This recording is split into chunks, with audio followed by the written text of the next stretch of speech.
believe that's down 4. It does down 4, then goes into hatchet kick. Since I'm assuming I'm gonna go for another low, I just go for up 4-4. Messes up on the jet upper.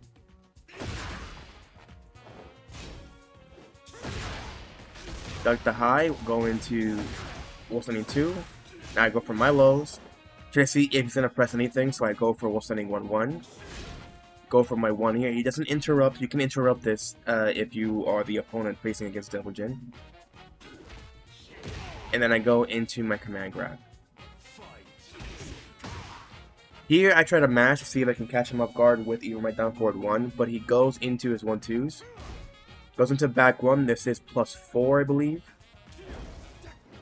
He almost would have had me into a counter hit right there if I pressed anything, but I'm glad that it whiffed.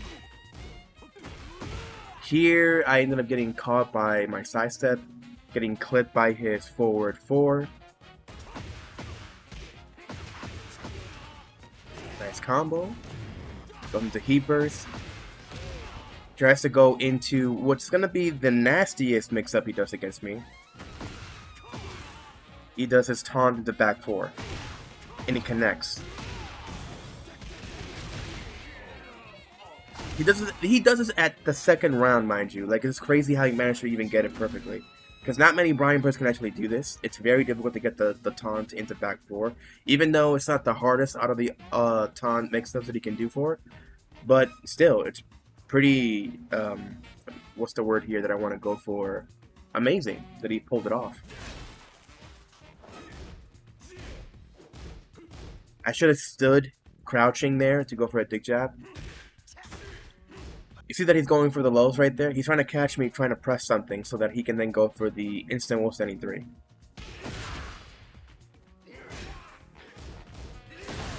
He presses right there. Again, you can actually get away from the Devil Jin. So if you are somebody who is using this video as an anti-Devil Jin guide, you can get away by simply just sidewalking to the opposite side of where the punch is coming from. I mess up my mix-up right here to go for the wall ender, so I instead decide to go for this, but he does this at the end. You gotta be very careful when you're coming across a Brian that knows how to do a instant 173 from wake up, regardless of which situation they're in, if they're in either a complete knockdown state, or if they're going for a side okame of some sort, or even, I think you can even pull it off while you're doing a side roll.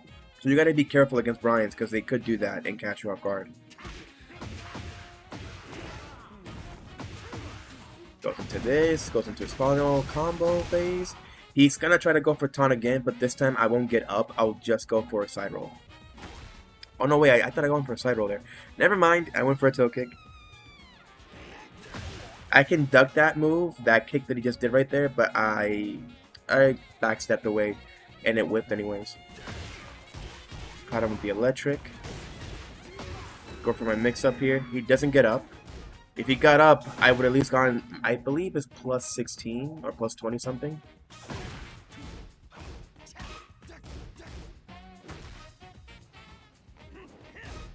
This is -10. Even if he does go for a wall standing 3 or the final follow-up of the knee kick, both attacks are -10 on block. This is actually minus, but I've managed to mess up the actual input. Going for back 1 would have been the best option, because 1-1 here has short reach to reach that particular attack. Go for the command grab, doesn't break it. He doesn't break any of the command grabs, to be honest. Which I don't fault him for. I still struggle with breaking command grabs.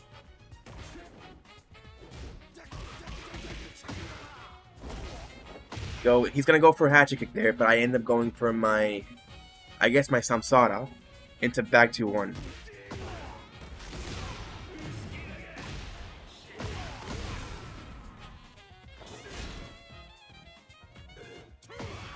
I was so desperate trying to catch him with the command grab, but he saw that coming and ducked it into an instant wall standing 1.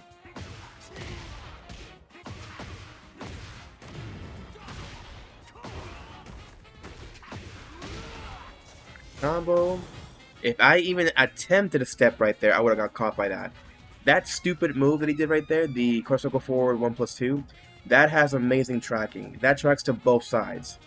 You gotta be very perfect with your sidestep or sidewalk just to get away from that move. So if I would have done it right there while I got hit by the final hit of his cross circle forward 2-2, I think it is? 4-4-2-2? When he slammed me on the ground, when he does that, if I got up and tried to sidestep, I would have gone hit by that move. For some reason, I don't know how that hit me. Managed to duck it somehow, crazily. And I got this. I could have gone for the Rage Art. That probably would have ended the game right there, but I went for this. But he went for a dick jab, and I went for back four.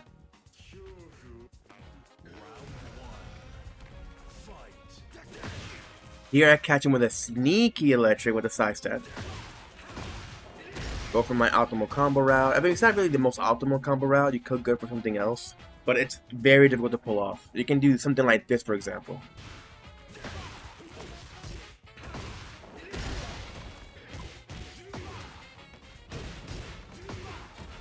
So yeah, you could do that instead, but it's very difficult. You have to go for an instant wall standing 3 just to be able to catch him from the 3-1. It's very, very difficult. But doing this is just as easy. It's easier to do it this way, but you won't get as much damage.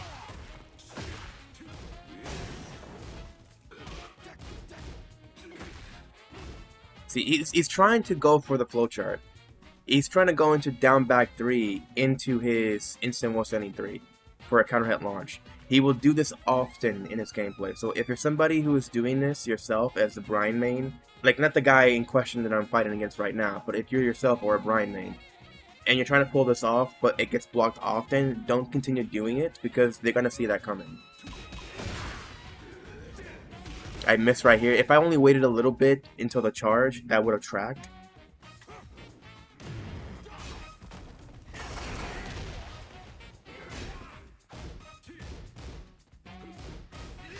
Okay, this time he actually tries to press. Now he's trying to go for the hatchet kick loops to try to catch me, try to stop me from trying to play aggressive. But since I saw that coming, I immediately attacked. But he catches me off guard with a sidestep, stepping my Samsara.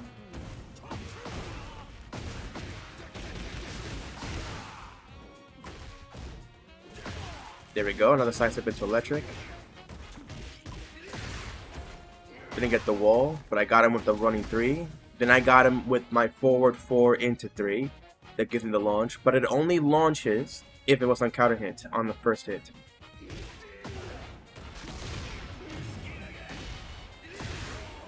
There we go.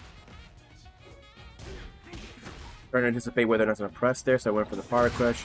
He went for another low, so I went for my crouch into, not crouch, my crow into 1. Back 4. Try to catch him off guard with my wall. I can't even speak. Try to catch him with my instant 173 right there. See if we can get a counter hit. He's panicking here, so I catch him again with Curl 2-2. Didn't get my electric. I could have gone for my electric right there, to be honest.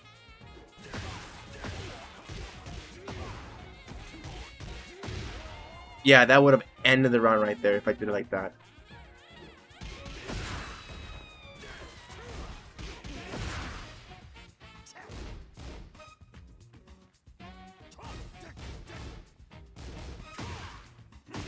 Try to anticipate whether or not I go for the 1-2 into 3, I believe. I think that's the input. That goes for the low kick as a final hit, but he goes for the mid. And he goes for the double knee kick again, which again is -10. And that is all to get myself Tekken King. That's the end of it. That's the end of this current series with Delusion, learning with the guy. I will say that he is very, very difficult to play. Probably the most difficult character that I picked up lately, just so that I can get the Tekken King. I now have like 6 characters that I reached Tekken King with, and one that's still at Bushin because I just got bored with the guy. That was before the whole changes to his 2-1-2 patch. So maybe in the future I might play him again, but I don't know. I'll see. Either way, the one thing that I will conclude here with Delusion is that At least I hope that in Season 2 they'll do something with Double Jin. I'm not maining any of these characters. Like, I like to play all characters that I like to get into, so I'm not really in a particular situation now that I'm just looking for a main. Not anymore, because I think I'm done trying to, like, force myself into one singular character, right? Until Armor King comes out in the future, hopefully. But yeah, hopefully in Season 2 they'll give Diligent some new tools, or buffing some tools that he has in his kit, because I know that people are afraid of that, seeing that they nerfed his Heat Smash during the, I think it was like the couple of patches during the release of the game. And then they nerfed his Hell Sweep, they nerfed his tracking on his 442, as well as the reach of 442, I believe, because now the reach of that move is god awful, it's dog shit. So there's a lot of things, and the inconsistency as well with his combos. Like his laser beam, that needs to be improved. It's so irritating when that move whips in combos. And I really do feel like they should at least make his Wall Standing 3 to be a standing move. Like if they can give him another input where he can do a standing version of his instant Wall Standing 3, that would be nice. So that way he can then, you know, try to get an easier means of performing his Wall Standing 3 loops, right? Because since it's a very good staple combo to get the most damage out of his combo routes, but it's very difficult to pull off. I'm just saying for the sake of making it easier, I guess. But I don't know if people will want that, because the community can be uptight about characters having easier like combos or easier like play styles or whatever. So either way, very difficult character to play. I enjoyed him though. I will say that if there's anything you need to pick up with Double Jin is learning how to do his Oki traps at the wall, because it definitely really helps to ease in on the pressure game against the opponent, because that's the one thing that I feel that Double Jin struggles with, is finding the way how to pressure the opponent with his moves. It's not like Kazuya that you can have good poke game, a decent neutral with 442 because it actually has good tracking and has good reach in comparison to Double Jin's. And then you have characters like, let's say, Heihachi, who has really good mix-up, where Double Jin doesn't really have really amazing mix-ups.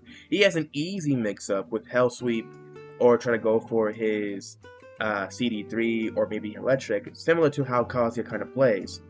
But the risk on doing so is much higher because of the low damage he's getting from the reward of doing Hell Sweep, comparatively to, let's say, a character like Heihachi or Kazuya, right? Because he has other moves he can use. He doesn't have like Patricide Fists that Kazuya had. Doesn't have moves like Heihachi's, you know, Fujin stance and Raijin stance that he can use against the opponents and mix up with. So that's the thing that he kind of struggles with in comparison. So you had to rely a lot on gimmicks with the down back 1+2 charge move to really try to force the opponent into doing something. So yeah, that's about all. So if you guys enjoyed the video and enjoyed the series, if you guys enjoyed the video, I'll give it a like or dislike if you want to. I will see whether or not if I'll start another series, another character, and if not, then, you know, I'll see what I'll do next. I will be commencing my stream like schedule. Not schedule. I won't give you guys a schedule because I'm not even particularly sure whether or not I'm gonna be scheduling anything. But I will be streaming soon. So if you guys want to see my streams with any of the characters that I play, maybe even some Yoshimitsu if I ever do come back and pick him up again, then you'll see me in the future. So stay tuned, guys. Stay safe. Salute to all my fallen soldiers. I reminisce of a time gone. I never thought I would be in a war zone. Big salute, recipe to my man Tone. We got a club on, in other words, in the early morning. We used to get chicks in the suite. Casino comps in the large